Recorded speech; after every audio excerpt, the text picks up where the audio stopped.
Hello and welcome to Thaiger Bites. I'm Jay, this is Tim, and we're back to reply to your comments and feedback from all of our shows on YouTube, your comments on Facebook, Instagram, and also the Thaiger Talk forum on the website. Tim, let's get right into it. Frank Cherry. Hi, Frank. He said most countries will take a decade to get past this, no matter what the government says.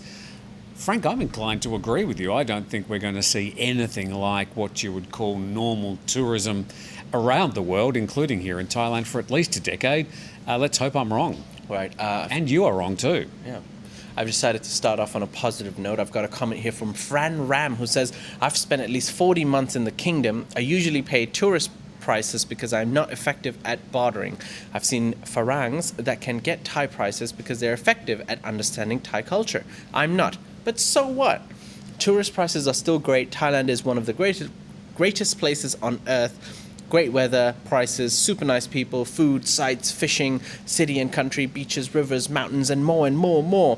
I can't wait to return. I like the alcohol, but the absence of it in bars will not dampen my intentions to return.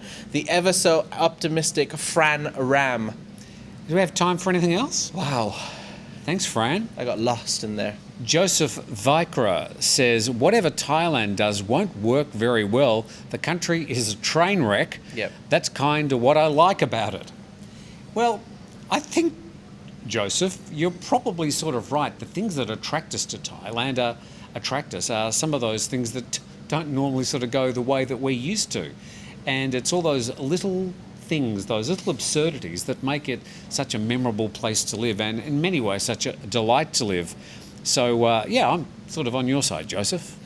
Right. Moving on, I've got a comment here from the Scouzserz who says, when the music starts at the beginning of your program on Good Morning Thailand, do you have permission to use the people that are on the camera?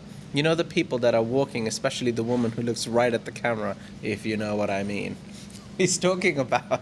Is this Good Morning Thailand? Good Morning Thailand. So when Good Morning Thailand opens, we have the opening music with a couple of shots of different places in Thailand. One specific shot is about, it's on the BTS Skywalk where people are returning home from work. The Scousers, I'd just like to let you know, that is a stock footage. So yes, we've either bought the stock footage or it's the royalty-free stock footage that we're using for the scene. Oh, there's a woman in there, apparently. Who looks directly at the camera. Yeah. No, we've gone to her house and we knocked on the door and said, would it be okay if we used your image? And she said, yeah, no worries. Well, we did need a release form, so she did allow us. Her name is Philippa. So, you just made that up. Basically, if you are walking in public and somebody points a camera at you, unless you specifically ask them not to use your image, then they're well entitled. If you are in a public place, that is roughly the way it works. Of course, you know, if you are outside vlogging or taking photos, it's always a courtesy if people are directly in the line of fire of your photos to check with them or try to avoid their identification, but you're still entitled legally to take a photo with other people in there if they're in a public place. Right. People don't know that. Tran, which sounds to me like he or she might be from Vietnam, says the Thai government and people need to face reality of the future. Their tourism industry will never return back with 30 to 40 million per year again for decades to come. Seems to be a bit of a theme today. Okay. There are so many options available for tourists in Asia. So what's your general thinking about how long is it going to take Thailand to get back to 30 or 40 million foreign tourists a year? At least a year. A year? I think that... You are very optimistic. I know what I mean is that a booming Thailand, signs of a booming Thailand might be New Year's 2022, 2023. I think throughout the year, if, you know, we don't have more outbreaks, you know, we get rid of more and more So who's restrictions. coming? Where are they coming from? I don't know. I think maybe Westerners will return. I think Asians will return. I think a lot of domestic travel will be promoted. Sorry to interrupt. So all these people that have lost their jobs, yes, and all these Western economies that will go into recession, yes, you think they're still going to be wanting to travel to Thailand? I mean, well, the people who will travel or who can travel will travel.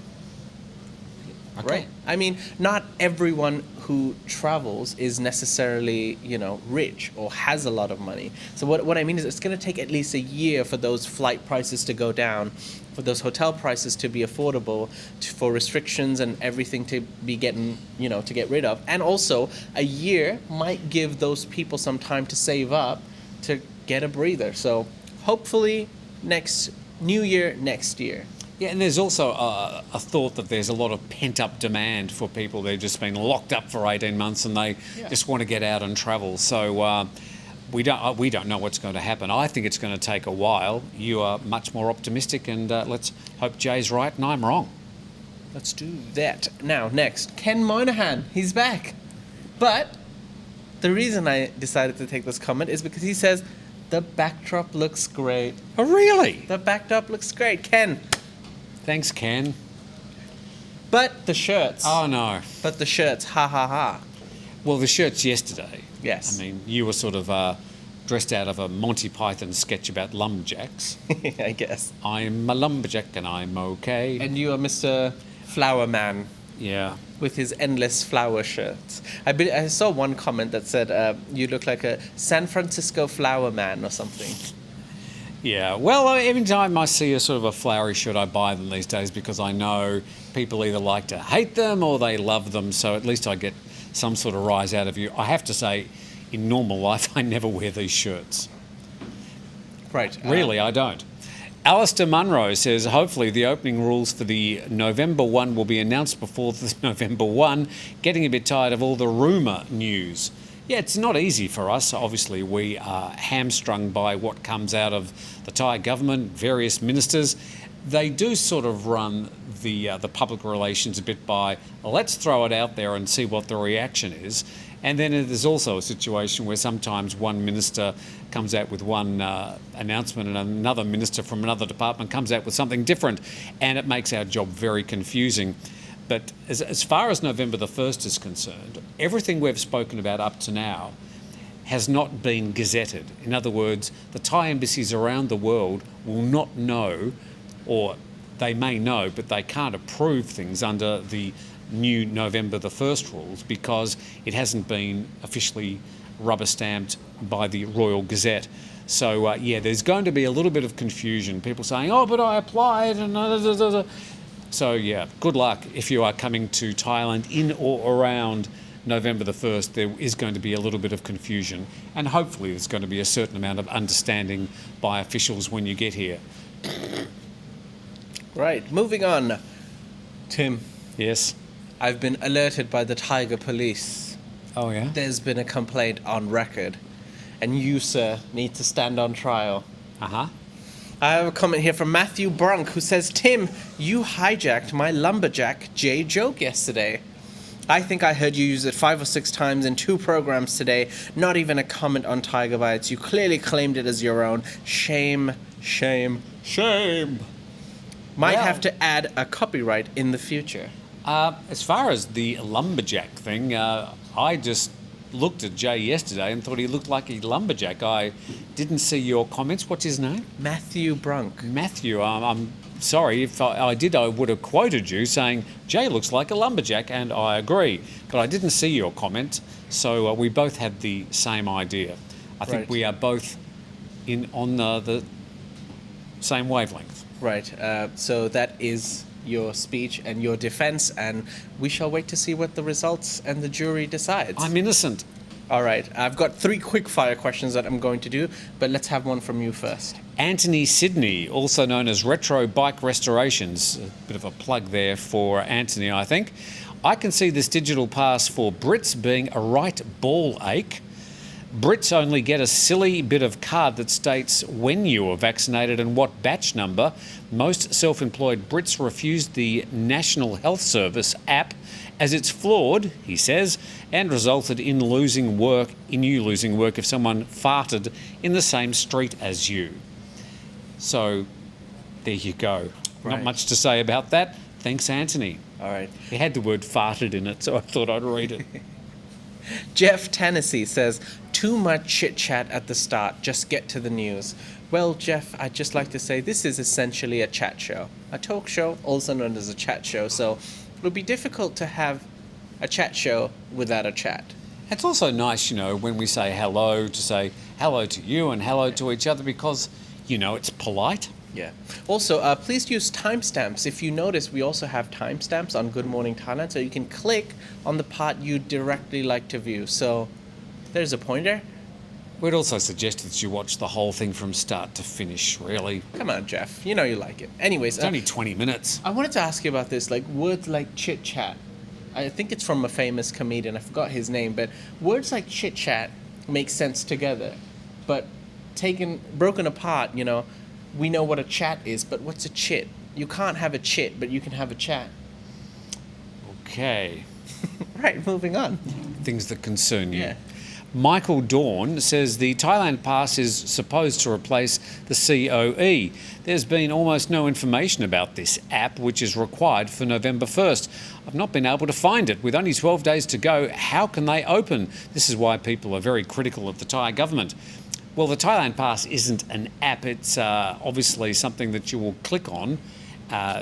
It's something that if you want to come to Thailand, that when you contact the Thai embassy, they will send you this website that you click on. So it's not an app as such. My understanding is that they still require you to download an app. I think it's called More Chana before you arrive, but you'll be alerted to that. It'll be part of the information that is given to you when they give you your QR code to get back into the country. So Michael Dawn, it's not an app as such that you can get on the Google or Apple App Store. Right, 2 quick questions. One from Rick G, who actually says, continue to always enjoy the show. I like the bantering between you two in good humor. Sorry, Tim, but you are a dead ringer for Colonel Clink, an American classic.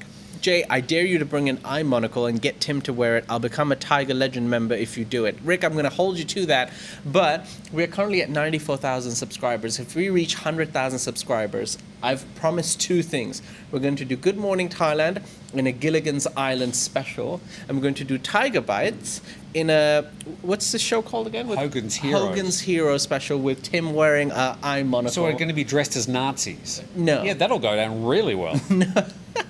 I would say homage to the characters, not necessarily what the show stands for. Yeah, where in earth would you buy an eye monocle? If you had to go out and buy one. With Rick G's Tiger member money, that's where. I'll figure it out. I don't even know what the eye monocle did. Well, that's the thing. It's a special thing. So and us reaching 100,000 subscribers is special. So with your help, we can make this happen. So Rick G, pass it along to your friends. Ask them to like the video, subscribe, and we'll make this happen together. Okay, so when you do this Hogan's Heroes dress-up special, tell me, because there's no way I'm dressing up as a Nazi. No, okay, definitely not. VAT69, who usually gives us a bit of a roasting, says Thai tourism would be back overnight if only the TAT and the Immigration Department would just take their hands off it. Everyone knows that, making plans after plan and quoting figures that resemble nothing to do with reality, and all they have to do is let in vaccinated travellers who are willing to take the risk to enter a largely unvaccinated country with all that lovely money to spend. So if you complained about us not reading out your comments, VAT69, we just did. Right. Talking about someone who comments all the time, I have a comment here from Nari Ackley, who says, your audio is on point now. Thank you guys for everything. Now, Nari is one of the most loyal viewers. He's actually been with us since our first Good Morning Thailand. And now we've done over 100 episodes. And he often tends to comment about the audio. So I don't know if you work in the sound industry or you do sound in film specifically. But thank you, Nari, for always commenting and watching the show. And finally, Uncle Fat Bloke said Thai economic think tank, forever to be used as the definition for the word misnomer. Also, you could call that an oxymoron. Thai economic think tank. Yes, I thought the same thing. That's it. That's it. Those are all the comments for today. We hope that you've enjoyed the show. If you do have any further comments or feedback, please leave them in the comment section below, or like I said, on Tiger Talk Forum on the website, Facebook, Instagram, or any of our shows. Thank you, Tim. Thank you. Thank you to Shai behind the buttons and Jason in his dark den. The little shadow in the corner. And thank you to all the viewers for watching the show. We'll see you tomorrow.